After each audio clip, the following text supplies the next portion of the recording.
Growing up, our house was like a military camp. My father, a college teacher, ran a tight ship. My older sister Sarah was the perfect child, obedient, studious, and always eager to please. Me? I was the wild card, the one who always pushed the boundaries. "Carol, sit up straight," my father would bark during dinner. "A lady doesn't slouch." I'd roll my eyes and straighten my spine, only to slump down again the moment he looked away. It was a constant battle of wills. My mother, though less vocal, was equally strict. She'd purse her lips disapprovingly at my choice of clothes or friends. "What will the neighbors think?" was her constant refrain. Despite the suffocating atmosphere at home, I managed to carve out a bit of freedom for myself. I started dating Jake when I was 16.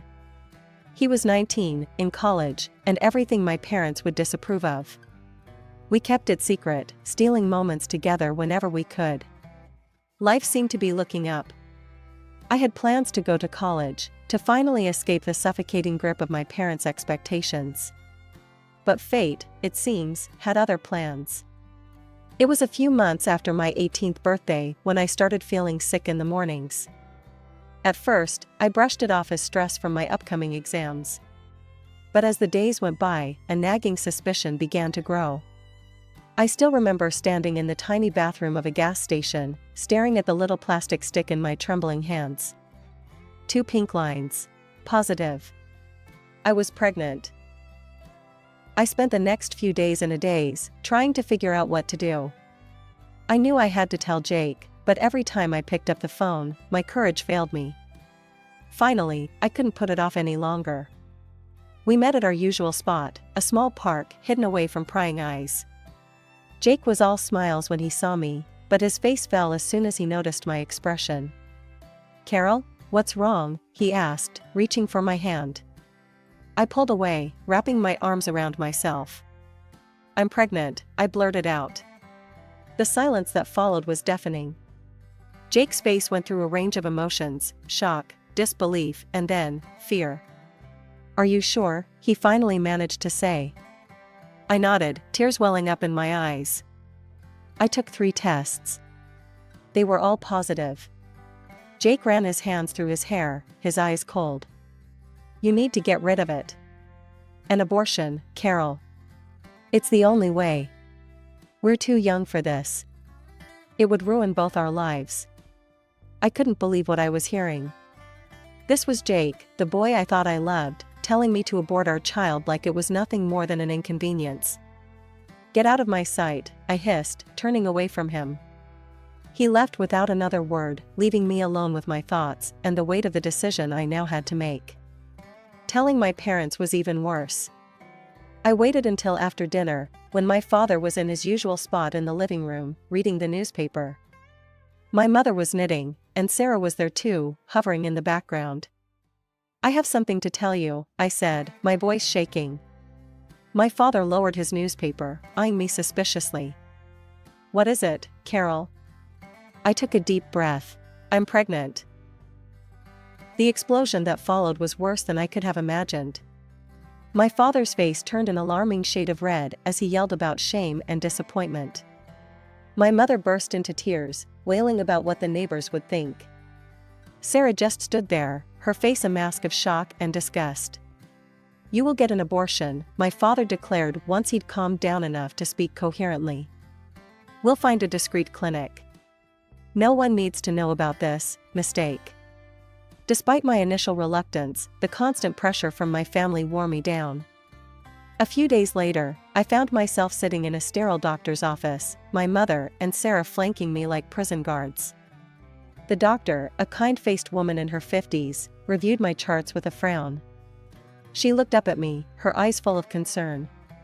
"Carol, I need to inform you of something important," she said gently. "Given your medical history and certain risk factors, if you proceed with an abortion, there's a high likelihood that you may never be able to have children again." The words hit me like a ton of bricks. Never have children again? The choice suddenly became crystal clear. "No," I said, my voice stronger than I expected. "I'm not doing it. I'm keeping this baby." My mother gasped. Sarah rolled her eyes. but I stood firm. The drive home was tense and silent. As soon as we walked through the door, my father was there, expectant. "Well?" he demanded. "She wouldn't do it," my mother spat. "After everything we've done for her." My father's face contorted with rage. "You ungrateful little—" He cut himself off, taking a deep breath. When he spoke again, his voice was cold and final. "Get out," he said. "Pack your things and get out of this house. You're no daughter of mine. I won't have you embarrassing this family with your condition." My mother nodded in agreement, her eyes hard. "You heard your father. Go." Sarah just stood there, silent and judgmental. Tears streaming down my face, I ran to my room and threw some clothes into a bag. As I headed for the door, my father's voice stopped me one last time. "And don't think about coming back. As far as we're concerned, you're dead to us." The door slammed behind me, the sound final and devastating. I was alone, pregnant, and homeless. In desperation, I called the only person I thought might help, my Aunt Linda. She and Uncle Bob had always been the black sheep of the family, living in another state and rarely speaking to my parents. "Carol? What's wrong, sweetie?" Aunt Linda's voice was warm and concerned. Through tears, I explained everything. There was a long pause after I finished. "Where are you now?" she finally asked. "Outside our house. They kicked me out." Another pause. "Stay right there. We're coming to get you." The drive to Aunt Linda and Uncle Bob's house was long, but it gave me time to process everything that had happened. Their house was modest but welcoming. As soon as we arrived, Aunt Linda went into full mother hen mode, fussing over me and insisting I eat something. Uncle Bob carried my bag to the spare room, which would now be my room. "It's not much," he said, setting the bag down, "but it's yours for as long as you need it." I looked around the small, cozy room and felt a lump in my throat. "It's perfect," I whispered. The next few weeks were a whirlwind of doctor's appointments, discussions about my future, and adjusting to my new life. "We've been thinking," Aunt Linda said one evening over dinner. "We want to help you continue your education." I looked up from my plate, surprised. "What do you mean?" Uncle Bob leaned forward. "We've set aside some money over the years. We never had kids of our own, so we thought we'd use it to help you go to college." I was speechless. After everything that had happened, the idea of still being able to pursue my dreams seemed impossible. I don't know what to say." "Say yes," Aunt Linda smiled. "We believe in you, Carol. This baby doesn't have to mean the end of your dreams." And so, with their support, I enrolled in a local community college, majoring in business management. It wasn't easy, balancing classes with doctor's appointments and the increasing discomfort of pregnancy, but I was determined to make it work. I also found a job as a waitress at a local restaurant. The owner, a kind woman named Maria, was understanding about my situation and flexible with my hours. It wasn't much, but it allowed me to start saving for the baby and contribute a little to Aunt Linda and Uncle Bob's household. The day my son was born was the most terrifying and beautiful day of my life. After hours of labor, I held him in my arms, marveling at his tiny fingers and toes. Aunt Linda and Uncle Bob were there, beaming with pride like grandparents. "What are you going to name him?" Aunt Linda asked softly. I looked down at my son's face, so peaceful in sleep. "Daniel," I said. "It means God is my judge. Because no matter what anyone else thinks, I know I made the right choice." As I settled into motherhood, juggling a newborn with college classes and work, I often thought about my parents and Sarah. Had they heard about Daniel? Did they ever regret their decision? But I pushed those thoughts aside. I had a new family now, one that accepted me and loved me unconditionally. One day, as I was scrolling through social media during a rare moment of downtime, a post caught my eye. It was from Sarah. My heart skipped a beat as I read it. "Excited to announce that Jake and I are engaged. Can't wait to start our life together." The photo showed Sarah, beaming, her arm around Jake, the same Jake who had abandoned me and our child. They looked happy, carefree. Like nothing had ever happened. I felt a surge of emotions, anger, hurt, betrayal. But as I looked over at Daniel, peacefully playing in his crib, I realized something. I didn't need their approval. I didn't need their love. I had everything I needed right here. The years flew by in a blur of diapers, textbooks, and late-night study sessions. My last semester was particularly challenging. I was taking extra classes to graduate on time, still working at the restaurant, and chasing after an energetic 3-year-old. Graduation day was a whirlwind of emotions. As I stood in line, waiting to receive my diploma, I scanned the crowd. Aunt Linda and Uncle Bob were there, of course, beaming with pride. Daniel sat on Uncle Bob's shoulders, waving excitedly every time he caught my eye. The real surprise came at the graduation party Aunt Linda and Uncle Bob threw for me. As we were celebrating, Maria, my boss from the restaurant, pulled me aside. "Carol, I have a proposition for you," she said, her eyes twinkling. "I'm looking for a new restaurant manager, and I think you'd be perfect for the job." I was stunned. "Me? But I've only ever been a waitress." Maria waved her hand dismissively. "You've been much more than that. I've seen how you handle difficult customers, how you organize the staff, how you balanced work and school and motherhood. That's the kind of dedication and skill I need in a manager." It was a dream come true. A stable job with better pay and regular hours, exactly what I needed for Daniel and me to start our new life. The next few years were a whirlwind of positive changes. I threw myself into my new role at the restaurant, learning everything I could about management and business operations. Daniel started school, growing into a bright, curious boy who loved to read and play baseball. It was at one of Daniel's Little League games that I met Tom. He was there with his son, Michael, who was on the opposing team. We struck up a conversation, and I was immediately drawn to his kind eyes and easy laugh. "Single dad?" I asked, noticing he was alone. He nodded, a sad smile crossing his face. "Widower, actually. Michael's mom passed away when he was a baby." My heart went out to him. "I'm so sorry. It must be tough." "It is," he admitted. "But we manage. How about you? Single mom?" I laughed. "Is it that obvious?" Our relationship developed slowly. We were both cautious, having been hurt before and with our children to consider. But as the months passed, I found myself falling for Tom. He was kind, patient, and Daniel adored him. A year after we met, Tom proposed. It wasn't a grand, theatrical gesture, just a quiet moment in his backyard, with our boys playing nearby. Our wedding was small and intimate, just close friends and family. As I walked down the aisle, Daniel proudly by my side as the ring bearer, I caught Aunt Linda's eye. She was crying, but her smile was radiant. Life with Tom, Daniel, and Michael settled into a comfortable rhythm. And a couple of years after our wedding, we were blessed with another addition to our family. Our daughter, Emily, was born on a warm spring morning. As I held her in my arms, with Tom, Daniel, and Michael gathered around the hospital bed, I felt a sense of completeness I'd never experienced before. I loved all 3 of my children equally, Daniel and Emily, my biological children, and Michael, my stepson. They were all my kids, regardless of blood ties. One evening, as Aunt Linda was over helping with the kids, we were startled by a familiar voice coming from the TV. There, larger than life, were my parents. My father was standing at a podium, waving to a cheering crowd.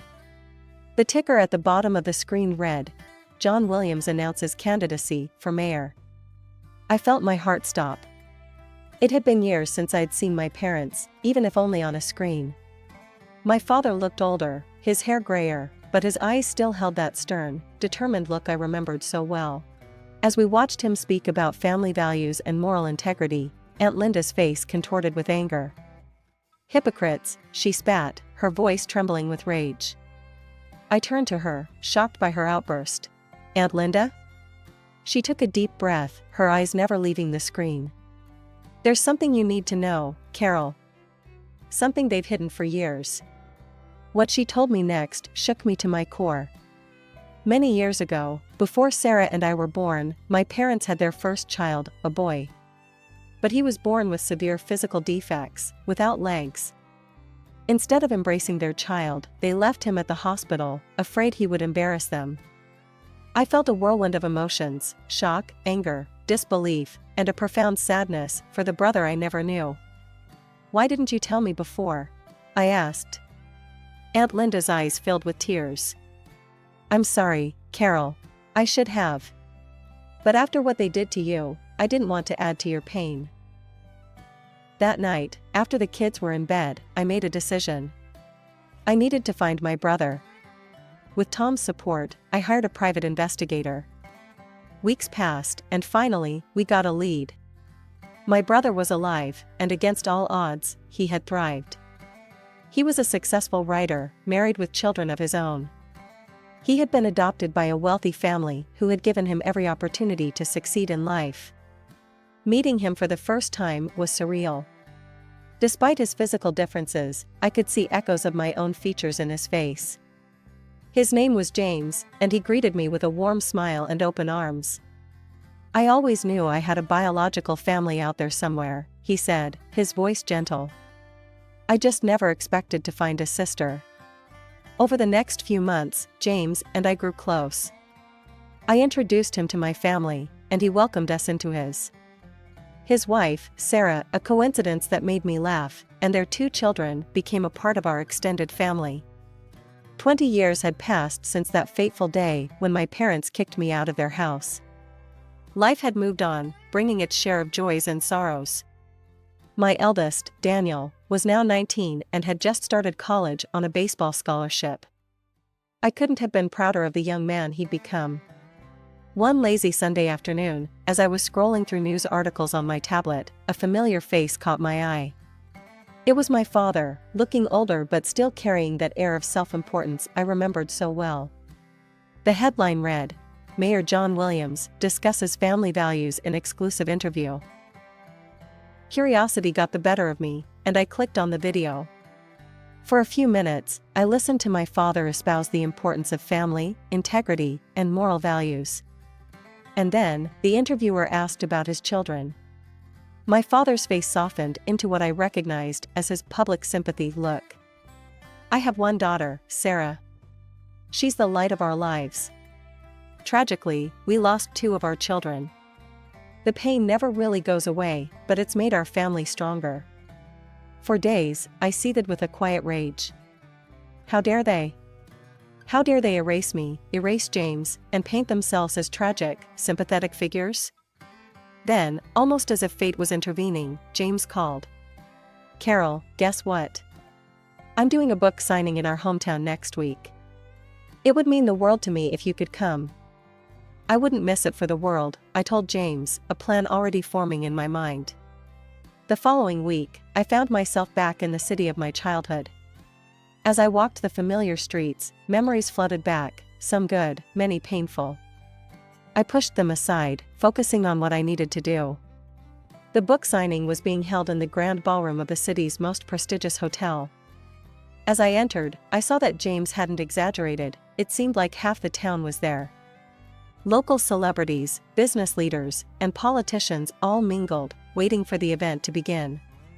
And there, in the front row, sat my parents and Sarah. My father, now the mayor, looked every inch the distinguished politician. My mother, elegantly dressed, smiled and nodded at acquaintances. Sarah was sitting next to them. They hadn't seen me yet. I took a seat near the back, my heart pounding so loudly I was sure everyone could hear it. James rolled onto the stage in a wheelchair, to enthusiastic applause. He looked confident, at ease in the spotlight. As he began to speak about his book and his life, I saw my parents nodding sympathetically. "I was born with a severe physical disability," James was saying. "No legs, and other health issues. My biological parents abandoned me at the hospital, unable or unwilling to care for a child with my needs." I watched my father's face carefully. He showed no sign of recognition, no hint of shame. Just the carefully crafted mask of a politician expressing appropriate concern for a constituent's sad story. James continued. I was fortunate. I was adopted by a wonderful family who gave me every opportunity to succeed. But I always wondered about my birth family. Who were they? Why did they give me up? The room was silent, all eyes fixed on James as he continued his story. I stood to the side, my heart racing, waiting for the moment that would change everything. Then, James smiled, his eyes twinkling with a mix of mischief and determination. But that's not the end of our story, he said. You see, I found my family. My sister, Carol, is here with us today. He turned towards me, extending his hand. Carol, would you join me on stage? A collective gasp rippled through the audience as I stepped into the spotlight. I saw recognition dawn on many faces. After all, I had grown up in this town. But the most striking reactions came from the front row. My parents' faces drained of color, their expressions a mixture of shock, fear, and dawning comprehension. Sarah, my sister, looked like she'd seen a ghost. They knew their carefully constructed facade was about to crumble. My parents stood abruptly, clearly intending to make a hasty exit. But I wasn't about to let them escape the truth again. Mom, Dad, please stay, I called out, my voice echoing through the now silent room. I think it's time we had an honest conversation, don't you? They froze, trapped by the eyes of the entire audience. Slowly, reluctantly, they sank back into their seats. I took a deep breath. Many of you knew me growing up. You knew my family. But there's a lot you didn't know. A lot that's been hidden for far too long. And then, I told them everything. How my parents had abandoned James at the hospital, ashamed of his physical differences. How they'd hidden his existence, building their reputation on a foundation of lies. And then, history repeated itself, I continued, my voice growing stronger. When I got pregnant at 18, they didn't offer support or understanding. They demanded I have an abortion, ignoring the doctors who said it could leave me infertile. And when I refused, they kicked me out. Their own daughter, pregnant and alone, thrown away to protect their precious reputation. Gasps and murmurs rippled through the crowd. I saw looks of disgust directed at my parents, who seemed to shrink in their seats. For years, I've heard them talk about family values and morality, I said, my voice thick with emotion. But their actions tell a different story. They abandoned 2 of their children when we needed them most. They erased us from their lives to maintain their perfect image. The room erupted into chaos. People were shouting, some at my parents, others at each other. Journalists who had come to cover a simple book signing were now frantically taking notes or speaking rapidly into their phones. In the midst of the uproar, I locked eyes with my father. The man who had loomed so large in my childhood now looked small, defeated. My mother was openly weeping, while Sarah sat frozen, her face a mask of shock and confusion. In the days that followed, the story exploded. It was all over the local news, then national. My father's political career evaporated overnight. The man who had preached about integrity and family values was exposed as a hypocrite of the highest order. His position as mayor became untenable. He resigned within a week, citing personal reasons. But everyone knew the truth. The college where he had taught quickly distanced themselves, terminating his position. Amidst all the chaos, one thing became clear: my sister Sarah had made her choice. She stood firmly by our parents, refusing to acknowledge the truth of what they had done. "You've ruined everything," she hissed during a brief phone call. "Don't contact me again. You're dead to me, just like you're dead to Mom and Dad." But life has a way of throwing curveballs when you least expect them. A few days later, I received a call from a number I hadn't seen in over 20 years. It was Jake, Sarah's husband, and the father of my eldest son. "Carol?" His voice was hesitant, almost sheepish. "I've been thinking about us. About what happened. Sarah and we can't have children. And I thought, maybe we have a son together. We could be a family." I couldn't help but laugh. Jake, you made your choice 20 years ago.